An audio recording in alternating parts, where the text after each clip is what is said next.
Hello student, R S Sonia classes में आपका स्वागत है। देखिए, इस क्लास में हम त्रिकोणमितीय टेबल को शॉर्ट तरीके से याद करने की तरीका बताएंगे आपको। आप इस तरीके को देखने के बाद में त्रिकोणमितीय टेबल को आसानी से बना सकते हो और आप बिल्कुल शॉर्ट तरीके से याद कर सकते हो। आपको इस त्रिकोणमितीय टेबल को रटने की आवश्यकता नहीं होगी। आप किसी भी क्लास में हो या किसी प्रकार का एग्जाम दे रहे हो, आपको त्रिकोणमितीय टेबल की आवश्यकता पड़ती ही रहती है। मैथ में खास करके फिजिक्स साइंस, कोई भी हो, फिजिक्स हो चाहे केमिस्ट्री हो चाहे मैथ हो, खास करके मैथ में तो आपकी त्रिकोणमितीय टेबल का यूज होता है। ये सबसे ज़्यादा त्रिकोणमिति वाले पोर्शन का, साथ में फिजिक्स केमिस्ट्री में भी काफ़ी अधिक इसका यूज होता है। चलिए तो देखते हैं फिर शॉर्ट तरीके से त्रिकोणमितीय टेबल को। देखिए, इस त्रिकोणमितीय टेबल में आपको किसी की वैल्यू रटने की आवश्यकता नहीं है। पहली बात, केवल एक साइन का मान याद होगा। आप कॉस, टेन, कॉट, सेक, कोसेक सभी का मान आराम से बना लेंगे, रटने की आवश्यकता नहीं होगी। साइन 0 का मान 0 होता है, साइन 30 का मान 1/2 होता है, साइन 45 का मान 1/√2 होता है, साइन 60 का मान √3/2 होता है और साइन 90 का मान 1 होता है। बस साइन का याद कर लो, और किसी के याद करने की जरूरत नहीं है, बस साइन का याद करें। कॉस के लिए देखिए, कॉस के लिए एक तो तरीका होता है रिवर्स लिख दें, एक दूसरा भी तरीका, पहले हम आपको रिवर्स तरीके से बताते हैं। कॉस 0 का मान पीछे से लिख दें 1 होगा, कॉस 30 का मान कितना होगा √3/2 होगा, कॉस 45 का मान 1/√2 होगा, रिवर्स लिखते जा रहे हैं। कॉस 60 का मान 1/2 होगा और कॉस 90 का मान कितना होगा 0 होगा। देखिए टेन थीटा, टेन की टेबल याद करने की जरूरत नहीं है। देखिए टेन थीटा कैसे बनाते हैं। टेन थीटा बराबर होता है साइन बट्टे कॉस, आप जानते होंगे साइन बट्टे कॉस को क्या कहते हैं, हम टेन कहते हैं। तो उसी से अब जैसे हम साइन 0 का टेन 0 का मान निकालें तो क्या करेंगे, थीटा की जगह 0 लगाएंगे तो साइन 0 अपॉन कॉस 0। साइन 0 का मान कितना है 0 और कॉस 0 का मान कितना है 1। 0 में 1 से भाग देंगे तो वैल्यू कितनी आएगी, देखिए 0, भाग देते जाए बस। साइन बट्टे कॉस, ऐसे साइन 30 बट्टे कॉस 30, तो 2 से 2 कैंसिल, तो कितना आएगा 1/√3।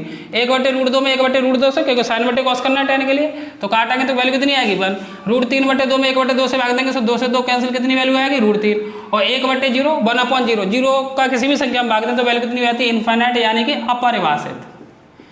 अपरिभाषित हो जाएगी या फिर इनफाइनाइट नॉट डिफाइन में चली जाएगी। कॉट थीटा के लिए देखिए, कॉट थीटा को 2 तरीके से याद रख सकते हैं। कॉट थीटा होता है आपका कॉस बट्टे साइन, कॉस थीटा बट्टे साइन थीटा, या तो कॉस बट्टे साइन कर लीजिए या फिर इसका रिवर्स कर दीजिए। रिवर्स करके भी लिख सकते हैं और इससे भी लिख सकते हैं। कॉस बट्टे साइन करोगे तो क्या करना है, कॉस में साइन से भाग देना है, इस बार 1 में 0 से भाग देना है। तो जब 1/0 करोगे तो कितना हो जाएगा इनफाइनाइट, यानी अपरिभाषित।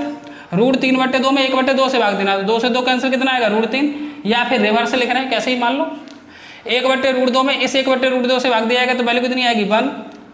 अच्छा, इसमें देखिए 1/2 में √3/2 से भाग देंगे, 1/2 में भाग किससे देना है √3/2 से, तो देखिए 2 से 2 कैंसिल, वैल्यू कितनी आएगी 1/√3। और जब रिवर्स लिखोगे तो फिर भी कॉट 60 का मान कितना होगा 1/√3 और 0 में 1 से भाग देंगे तो वैल्यू कितनी आएगी 0, या फिर रिवर्स लिख दिया कैसे ही मान लीजिए। सेक थीटा के लिए देखिए, सेक थीटा की भी नहीं याद रखना आपको। सेक थीटा होता है 1/cos थीटा, कॉस का उल्टा क्या होता है सेक होता है। तो 1/cos करें तो 1/1 वैल्यू कितनी होगी 1, इसको पलट दें केवल क्योंकि 1/, करना है, तो वैल्यू कितनी हो जाएगी 2/√3 किसकी, cos 30 की। cos 45 का मान इसे पलट देंगे तो √2। cos 60 का मान कितना हो जाएगा, 1/2 को पलट देंगे तो कितना हो जाएगा 2, और 0 को पलटेंगे तो 0 क्या हो जाएगा 0/1 है, अभी 1/0 यानी कैसा हो जाएगा ये इनफाइनाइट। कोसेक के लिए या तो रिवर्स लिख दें या फिर कोसेक थीटा क्या होता है, देखिए साइन का उल्टा होता है। कोसेक थीटा क्या होता है 1/sin थीटा, साइन का उल्टा करते जाए, ऐसे पलटते जाए, वैल्यू किसकी वैल्यू आ जाएगी कोसेक की। तो कोसेक 0 का मान कितना हो जाएगा, देखिए 1 और 0 को पलटेंगे तो 0/1 है, 1/0 यानी इनफाइनाइट हो जाएगा, या रिवर्स लिख दिया कैसे ही मान लें।